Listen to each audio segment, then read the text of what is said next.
Escrever à máquina é para mim falar.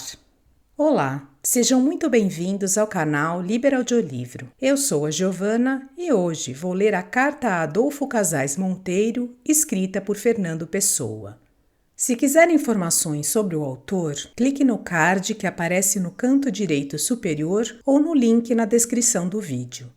Se você gostar deste conteúdo, por favor, dê um like, compartilhe com quem gosta de literatura, comente os vídeos e se inscreva no canal. Se quiser incentivar este projeto, contribua de uma das formas indicadas na descrição deste vídeo. Obrigada! Vamos à leitura.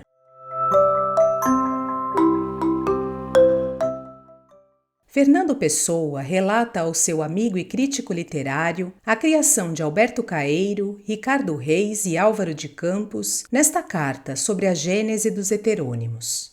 Caixa Postal 147, Lisboa, 13 de janeiro de 1935. Meu prezado camarada, muito agradeço a sua carta, a que vou responder imediata e integralmente. Antes de propriamente começar, quero pedir-lhe desculpa de lhe escrever neste papel de cópia. Acabou-se-me o decente, é domingo e não posso arranjar outro. Mas vale, creio, o mau papel que o adiamento. Em primeiro lugar, quero dizer-lhe que nunca eu veria outras razões em qualquer coisa que escrevesse discordando a meu respeito. Sou um dos poucos poetas portugueses que não decretou a sua própria infabilidade, nem toma qualquer crítica que se lhe faça como um ato de lesa divindade. Além disso, quaisquer que sejam os meus defeitos mentais, é nula em mim a tendência para a mania da perseguição. À parte isso, conheço já suficientemente a sua independência mental que, se me é permitido dizê-lo, muito aprovo e louvo. Nunca me propus ser mestre ou chefe-mestre porque não sei ensinar, nem sei se teria quem ensinar. Chefe porque nem sei estrelar ovos. Não se preocupe, pois, em qualquer ocasião com o que tenha que dizer a meu respeito. Não procuro caves nos andares nobres. Concordo absolutamente consigo em que não foi feliz a estreia que de mim mesmo fiz com um livro da natureza de mensagem. Sou de fato um nacionalista místico, um sebastianista racional. Mas sou, à parte isso, e até em contradição com isso, muitas outras coisas. E essas coisas, pela mesma natureza do livro, a mensagem não as inclui. Comecei por esse livro as minhas publicações pela simples razão de que foi o primeiro livro que consegui, não sei porquê, ter organizado e pronto. Como estava pronto, incitaram-me a que o publicasse. Acedi. Nem o fiz, devo dizer, com os olhos postos no prêmio possível do secretariado, embora nisso não houvesse pecado intelectual de maior. O meu livro estava pronto em setembro, e eu julgava até que não poderia concorrer ao prêmio, pois ignorava que o prazo para entrega dos livros, que primitivamente fora até fim de julho, fora alargado até o fim de outubro. Como, porém, em fim de outubro, já havia exemplares prontos da mensagem, fiz entrega dos que o secretariado exigia. O livro estava exatamente nas condições nacionalismo de concorrer. Concorri. Quando às vezes pensava na ordem de uma futura publicação de obras minhas, nunca um livro do gênero de mensagem figurava em número 1. Hesitava entre se deveria começar por um livro de versos, grande, um livro de umas 350 páginas, englobando as várias subpersonalidades de Fernando Pessoa ele mesmo, ou se deveria abrir com uma novela policiária, que ainda não consegui completar. Concordo consigo, disse, em que não foi feliz a estreia, que de mim mesmo fiz com a publicação de mensagem. Mas concordo com os fatos que foi a melhor estreia que eu poderia fazer. Precisamente porque essa faceta, em certo modo secundária, da minha personalidade não tinha nunca sido suficientemente manifestada nas minhas colaborações em revistas, exceto no caso do Mar Português, parte deste mesmo livro. Precisamente por isso, convinha que ela aparecesse, e que aparecesse agora. Coincidiu sem que eu o planeasse ou o premeditasse, sou incapaz de premeditação prática com um dos momentos críticos, no sentido original da palavra, da remodelação do subconsciente nacional. O que fiz por acaso e se completou por conversa fora exatamente talhado com esquadria e compasso pelo grande arquiteto. Interrompo. Não estou doido nem bêbado. Estou, porém, escrevendo diretamente, tão depressa quanto a máquina me permite, e vou me servindo das expressões que me ocorrem, sem olhar a que literatura há janelas. Suponha, e fará bem em supor, porque é verdade, que estou simplesmente falando consigo. Respondo agora diretamente às suas 3 perguntas. 1. Plano futuro da publicação das minhas obras. 2. Gênese dos meus heterônimos. E 3. Ocultismo. Feita nas condições que lhe indiquei a publicação da mensagem, que é uma manifestação unilateral, tenciono prosseguir da seguinte maneira. Estou agora completando uma versão inteiramente remodelada do Banqueiro Anarquista. Essa deve estar pronta em breve e conto, desde que esteja pronta, publicá-la imediatamente. Se assim fizer, traduzo imediatamente esse escrito para inglês e vou ver se o posso publicar em Inglaterra. Tal qual deve ficar, tem probabilidades europeias. Não tome esta frase no sentido de prêmio Nobel imanente. Depois, e agora respondo propriamente à sua pergunta, que se reporta à poesia, tenciono, durante o verão, reunir o tal grande volume dos poemas pequenos do Fernando Pessoa ele mesmo, e ver se o consigo publicar em fins do ano em que estamos. Será esse o volume que o Casais Monteiro espera, e é esse que eu mesmo desejo que se faça. Esse, então, será as facetas todas, exceto a nacionalista que mensagem já manifestou. Referi-me, como viu, ao Fernando Pessoa só. Não penso nada do Caeiro, do Ricardo Reis ou do Álvaro de Campos. Nada disso poderei fazer no sentido de publicar, exceto quando, ver mais acima, me for dado o prêmio Nobel. E contudo penso com tristeza. Pus no Caeiro todo o meu poder de despersonalização dramática. Pus em Ricardo Reis toda a minha disciplina mental, vestida da música que lhe é própria. Pus em Álvaro de Campos toda a emoção que não dou nem a mim nem à vida. Pensar, meu querido Casais Monteiro, que todos esses têm que ser, na prática da publicação, preteridos pelo Fernando Pessoa impuro e simples. Creio que respondi a sua primeira pergunta. Se fui omisso, diga em que. Se puder responder, responderei. Mais planos não tenho por enquanto. E sabendo eu o que são e em que dão os meus planos, é caso para dizer graças a Deus. Passo agora a responder a sua pergunta sobre a gênese dos meus heterônimos. Vou ver se consigo responder-lhe completamente. Começo pela parte psiquiátrica. A origem dos meus heterônimos é o fundo traço de histeria que existe em mim. Não sei se sou simplesmente histérico, se sou mais propriamente um hístero neurastênico. Tendo para esta segunda hipótese, porque há em mim fenômenos de abulia que a histeria, propriamente dita, não enquadra no registro dos seus sintomas. Seja como for, a origem mental dos meus heterônimos está na minha tendência orgânica e constante para a despersonalização e para a simulação. Estes fenômenos, felizmente para mim e para os outros, mentalizaram-se em mim. Quero dizer, não se manifestam na minha vida prática, exterior e de contato com outros. Fazem explosão para dentro e vivo. Os eu a sós comigo. Se eu fosse mulher, na mulher os fenômenos histéricos rompem em ataques e coisas parecidas. Cada poema de Álvaro de Campos, o mais histericamente histérico de mim, seria um alarme para a vizinhança. Mas sou homem, e nos homens a histeria assume principalmente aspectos mentais. Assim, tudo acaba em silêncio e poesia. Isto explica, tant bien que mal, a origem orgânica do meu heteronimismo. Vou agora fazer-lhe a história direta dos meus heterônimos. Começo por aqueles que morreram, e de alguns dos quais já me não lembro. os que jazem perdidos no passado remoto da minha infância quase esquecida. Desde criança, tive a tendência para criar em meu torno um mundo fictício, de me cercar de amigos e conhecidos que nunca existiram.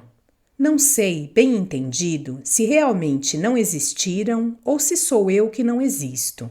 Nestas coisas, como em todas, não devemos ser dogmáticos.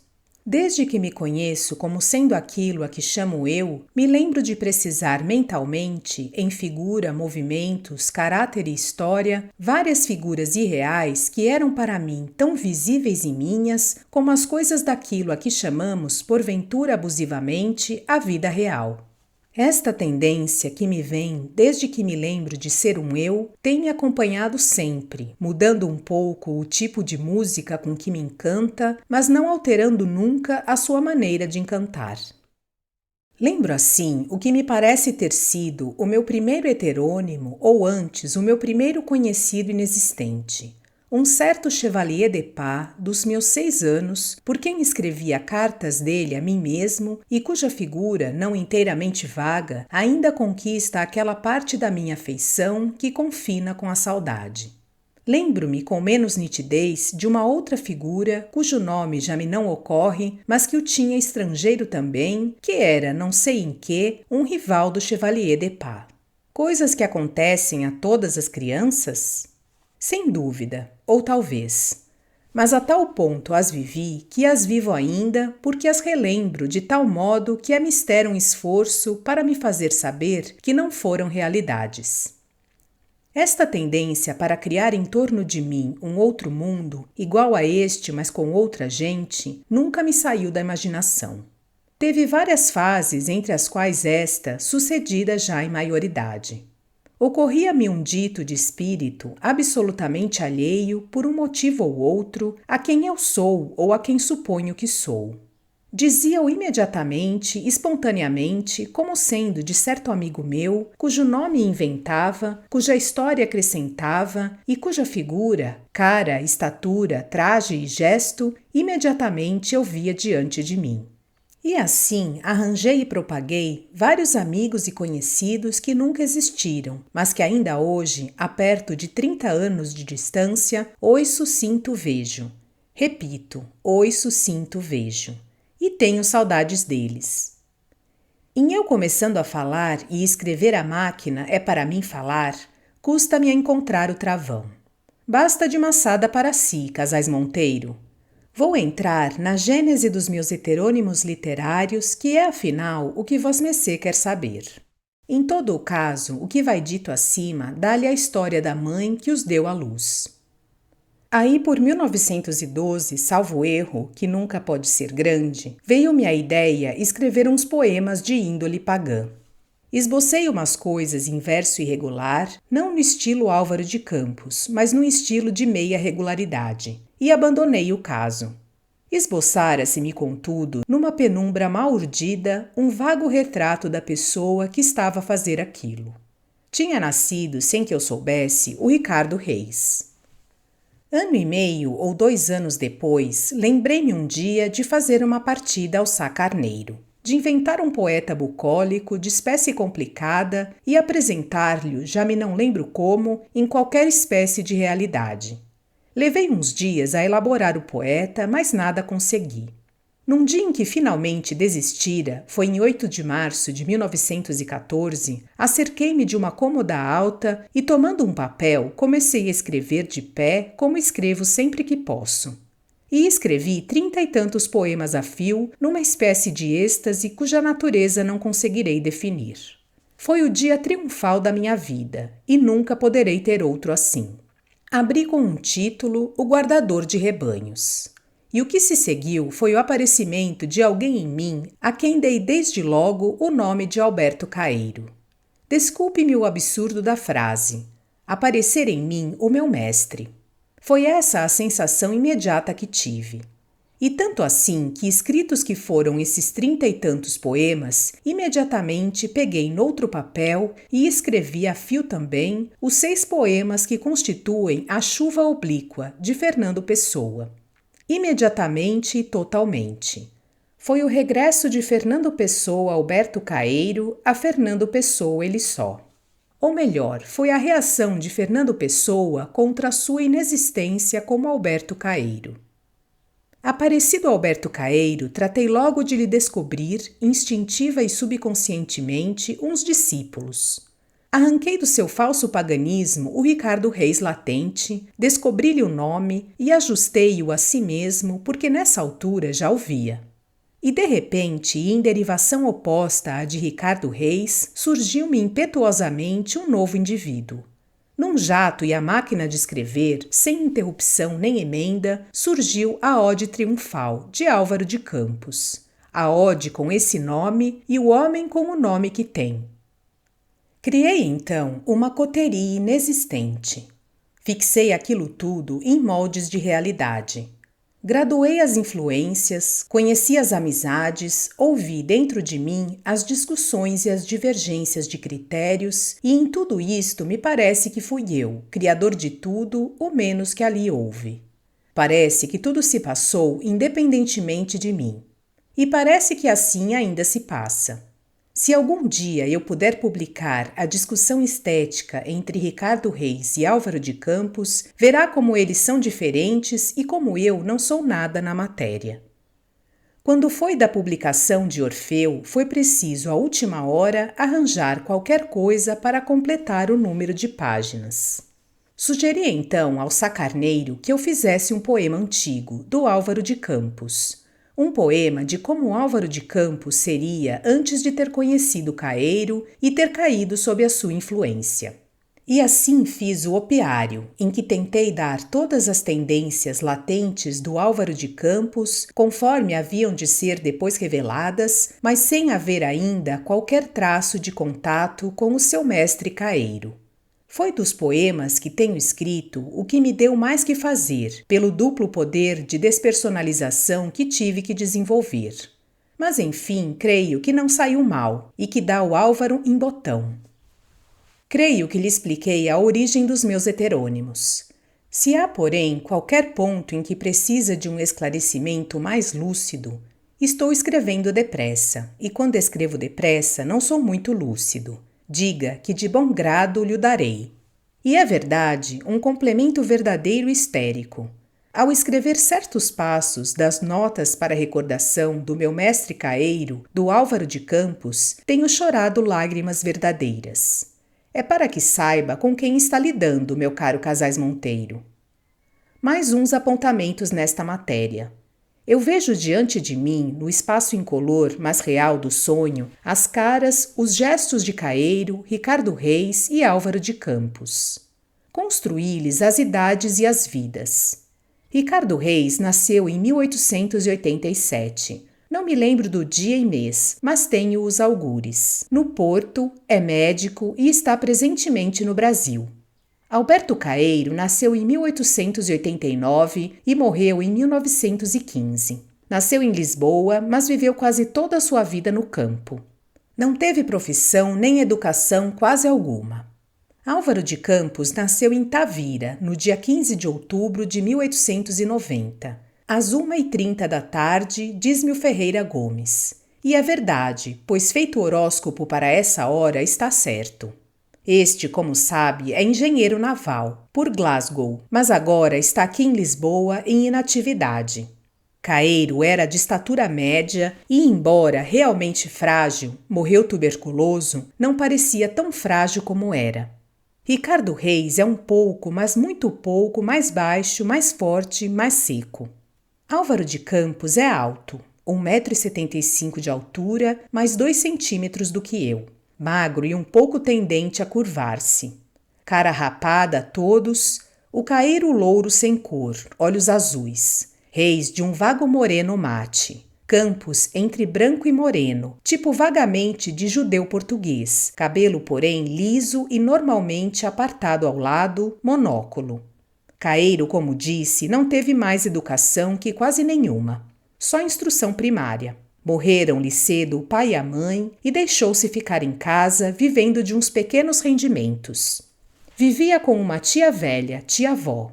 Ricardo Reis, educado num colégio de jesuítas, é, como disse, médico. Vive no Brasil desde 1919, pois se expatriou espontaneamente por ser monárquico. É um latinista por educação alheia e um semi-helenista por educação própria. Álvaro de Campos teve uma educação vulgar de liceu. Depois foi mandado para a Escócia estudar engenharia, primeiro mecânica e depois naval. Numas férias fez a viagem ao Oriente, de onde resultou o opiário. Ensinou-lhe latim um tio beirão que era padre. Como escrevo em nome desses três? Caeiro por pura e inesperada inspiração, sem saber ou sequer calcular que iria escrever. Ricardo Reis, depois de uma deliberação abstrata que subitamente se concretiza numa ode. Campos, quando sinto um súbito impulso para escrever e não sei o quê.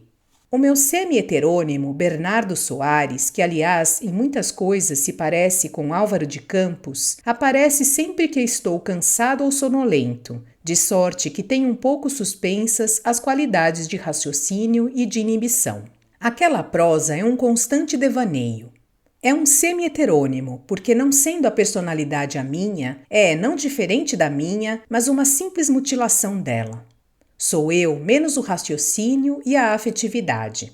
A prosa, salvo o que o raciocínio dá de tênue à minha, é igual a esta, e o português perfeitamente igual. Ao passo que Caeiro escrevia mal o português, Campos razoavelmente, mas com lapsos como dizer eu próprio em vez de eu mesmo, etc., Reis melhor do que eu, mas com um purismo que considero exagerado. O difícil para mim é escrever a prosa de Reis, ainda inédita, ou de Campos. A simulação é mais fácil, até porque é mais espontânea, em verso. Nesta altura, estará o Casais Monteiro pensando que má sorte o fez cair, por leitura, em meio de um manicômio. Em todo o caso, o pior de tudo isto é a incoerência com que o tenho escrito. Repito, porém, escrevo como se estivesse falando consigo para que possa escrever imediatamente. Não sendo assim, passariam meses sem eu conseguir escrever. Falta responder a sua pergunta quanto ao ocultismo, escreveu o poeta. Pergunta-me se creio no ocultismo. Feita assim, a pergunta não é bem clara. Compreendo, porém, a intenção e a ela respondo. Creio na existência de mundos superiores ao nosso e de habitantes desses mundos em experiências de diversos graus de espiritualidade, sutilizando até se chegar a um ente supremo que presumivelmente criou este mundo. Pode ser que haja outros entes igualmente supremos que hajam criado outros universos e que esses universos coexistam com o nosso, interpenetradamente ou não. Por estas razões e ainda outras, a ordem extrema do ocultismo, ou seja, a maçonaria, evita, exceto a maçonaria anglo-saxônica, a expressão Deus, dadas as suas implicações teológicas e populares, e prefere dizer grande arquiteto do universo, expressão que deixa em branco o problema de se ele é criador ou simples governador do mundo. Dadas estas escalas de seres, não creio na comunicação direta com Deus, mas segundo a nossa afinação espiritual, poderemos ir comunicando com seres cada vez mais altos. Há 3 caminhos para o oculto. O caminho mágico, incluindo práticas como as do espiritismo, intelectualmente ao nível da bruxaria, que é magia também, caminho místico, que não tem propriamente perigos, mas é incerto e lento, e o que se chama o caminho alquímico, o mais difícil e o mais perfeito de todos, porque envolve uma transmutação da própria personalidade que a prepara, sem grandes riscos, antes com defesas que os outros caminhos não têm. Quanto à iniciação ou não, posso dizer-lhe só isto, que não sei se responde à sua pergunta. Não pertenço a ordem iniciática nenhuma. A citação, o epígrafe ao meu poema Eros e Psique, de um trecho traduzido, pois o ritual é em latim, do ritual do 3º grau da Ordem Templária de Portugal, indica simplesmente, o que é fato, que me foi permitido folhear os rituais dos 3 primeiros graus dessa ordem extinta ou em dormência desde cerca de 1888. Se não estivesse em dormência, eu não citaria o trecho do ritual, pois se não devem citar, indicando a ordem, trechos de rituais que estão em trabalho. Creio assim, meu querido camarada, ter respondido, ainda com certas incoerências, às suas perguntas. Se há outras que deseja fazer, não hesite em fazê-las. Responderei conforme puder e o melhor que puder. O que poderá suceder, e isso me desculpará desde já, é não responder tão depressa. Abraça o camarada que muito estima e admira. Fernando Pessoa. Desejo que tenham gostado da carta a Adolfo Casais Monteiro, escrita por Fernando Pessoa. Obrigada por sua companhia e até a próxima leitura.